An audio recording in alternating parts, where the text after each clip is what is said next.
জামায়াতের জাতীয় সমাবেশের খবর। ৭ দফা দাবিতে জামায়াতের জাতীয় সমাবেশ আজ রাত থেকে সোহরাওয়ার্দী উদ্যানে আসছেন নেতাকর্মীরা। এই মুহূর্তে বাংলা মোটরে আছেন সহকর্মী শফিক মুন্সি। আমরা সরাসরি যাচ্ছি তার কাছে।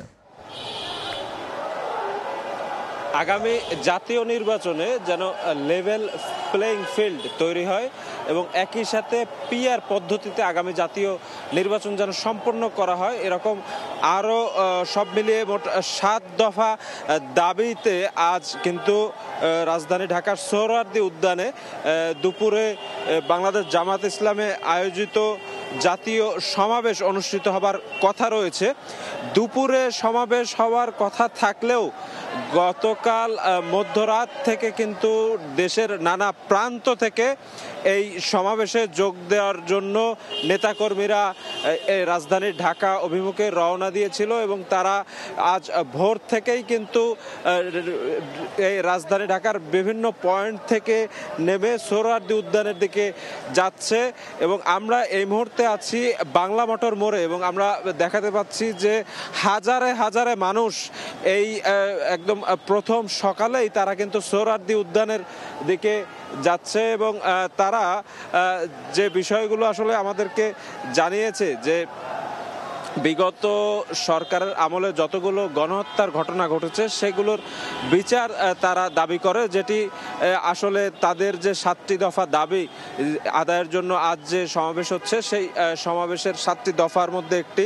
তারা আরও যে বিষয়টি চায় সেটি হচ্ছে নির্বাচনে যেন কোনো প্রকার পেশি শক্তি এবং কালো টাকার দৌরাত্ম্য না থাকে, এজন্য সুষ্ঠু এবং নিরপেক্ষ একটি নির্বাচনী পরিবেশ তৈরি করার জন্য সরকারের প্রতি তাদের দাবি রয়েছে। তাদের দাবি রয়েছে সারা দেশের আইন শৃঙ্খলা পরিস্থিতি সেটি উন্নত করার জন্য স্বরাষ্ট্র মন্ত্রণালয় সহ আইন শৃঙ্খলা বাহিনী যারা আছে সেই জায়গাগুলোতে তাদের সাথে নিয়ে কাজ করা, যাতে করে আইন শৃঙ্খলা পরিস্থিতির উন্নতি হয়। আমরা জেনেছি যে আজকের যে এই সমাবেশের জন্য সারা দেশ থেকে নৌপথ, রেলপথ এবং সড়ক পথে দলটির নেতাকর্মীরা আসছে। আমরা জেনেছি যে দক্ষিণাঞ্চলের মানুষজন যারা আছে, বিশেষ করে বরিশাল বিভাগ, সেই জায়গার মানুষগুলো যেন নির্বিঘ্নে আসতে পারে আজকে সমাবেশে যোগ দেওয়ার জন্য। এজন্য কিন্তু প্রায় 30টির মতো লঞ্চ দলটির পক্ষ থেকে ভাড়া করা হয়েছিল, যে লঞ্চগুলো আজ ভোরেই কিন্তু সোহরাওয়ার্দী উদ্যানে তাদের নেতাকর্মীদের আনার জন্য রাজধানীর সদরঘাটে এসেছে, নোঙর করেছে।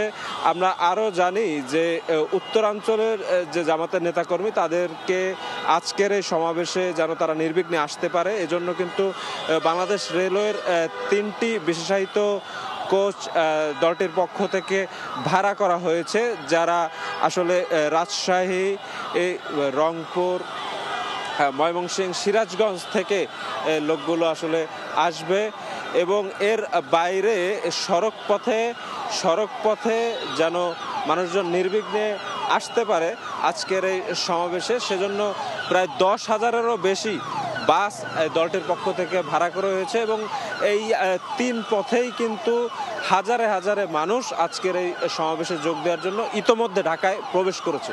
তো এই ছিল আমার কাছে রাজধানীর বাংলা মোটর থেকে আজ যে ৭ দফা দাবিতে জামায়াত ইসলামী আয়োজিত সমাবেশ, সেই সমাবেশের সর্বশেষ। জামায়াত ইসলামী সমাবেশের সবশেষ নিয়ে আমরা সরাসরি ছিলাম বাংলা মোটরে।